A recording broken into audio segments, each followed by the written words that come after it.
Azərbaycanda hər kəsin bir göt dərdi var. Bilmirəm bu göt qıtlığı hardan yarandı.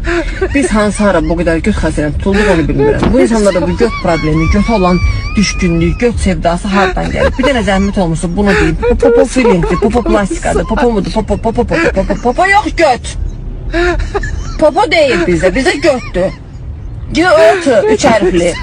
Bu göt xəstəliyi hardan yaranıb bizdə? Bir dənə onu deyil, ondan sonra popo filini keçərik. Popo filini danışaq, problem yox, amma bu götün, bu struktura bu. Nə var? Sıçdığımız yerə bu qədər həvəs, maraq nədəndir?